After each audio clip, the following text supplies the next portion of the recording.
All right, so we've been reading the Constitution and just going through it section by section, just so that we get more reading of the Constitution out there.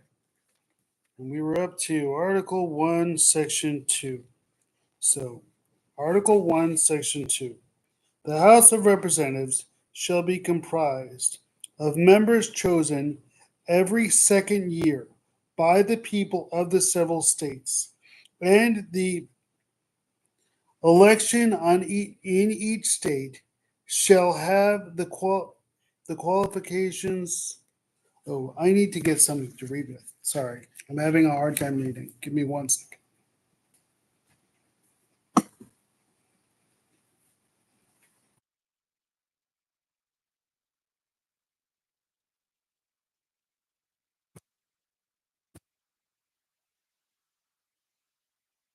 Thank you for your patience.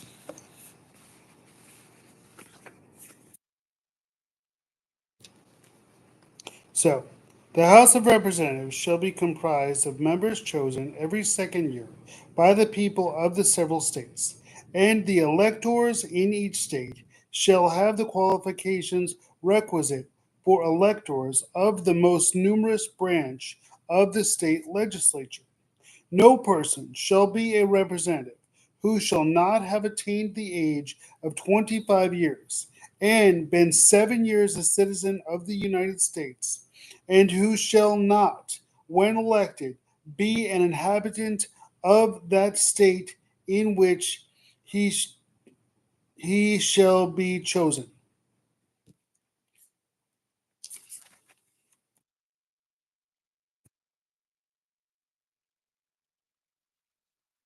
Representatives and direct taxes shall be appointed among the several states, which may be included within the Union, according to their representative members, which shall be determined by adding the whole number of free persons, including those bound to service for a term of years, and excluding Indians not taxed, three-fifths of all other persons.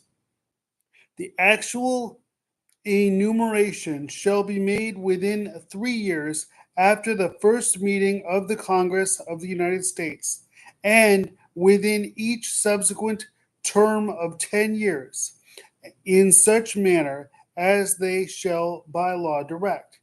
The number of representatives shall not exceed one for every 30,000, but each state shall have at least one representative.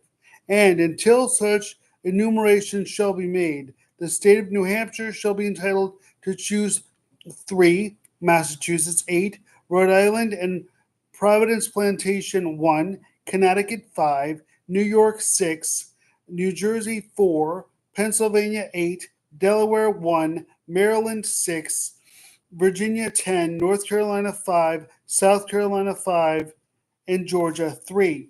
When vacancies happen in the representation from any state, the executive authority thereof shall issue writs of election to fill such vacancies. The House of Representatives shall choose their speaker and other officers, and shall have the sole power of impeachment. So I'm trying to stay out of politics and political views, and I'm trying to just go through what the Constitution says so we can all just talk about the Constitution more. So we're talking here about representation and taxes, and here it says, okay, we're going to add the whole number of free persons, including those bound by service of years. So people in indentured servitude, where you would do a term of service, and then after I think it was 7 years, you would be free.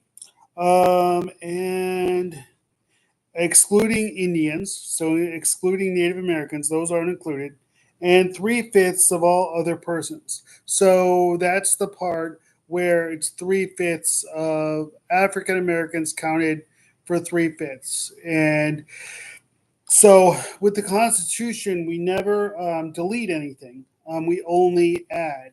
And I just hit 5 minutes, so I do apologize. but we will later add to the Constitution and amend this. But by not deleting anything in the Constitution, we have a record of who we were as a people, who we are as we go through the centuries. And so, what we will always have here is that at a point in time when we were founded, we said that a group of people, our fellow citizens, would count as three-fifths of a person. And the reason they did that was because in the Senate, everyone got the same number of senators. And then in the House of Representatives, it was based on population. So the smaller states, or I'm sorry, the bigger states wanted as many people wanted to increase the population as much as possible. And so the states that it would benefit, I apologize for not being very articulate, wanted to count, slaves, and the people of the states that were like, whoa, we're smaller states are like, no, because that's going to put the smaller states to a disadvantage. They said, no, we're not going to count slaves. And so how did they come up with that? They came up with three-fifths. And so in the Senate, everyone got the same. And in the House, it was based on population. And at that point in time, we said three-fifths, and we will amend that later.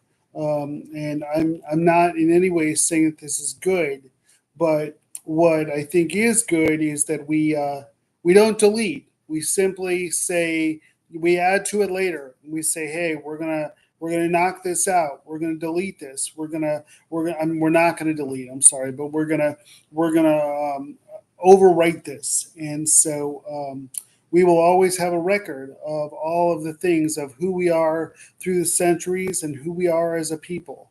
Well, I'm at over 7 minutes, and I'm calling this reading the Constitution in 5 minutes. So I'm gonna stop, and I apologize for going over.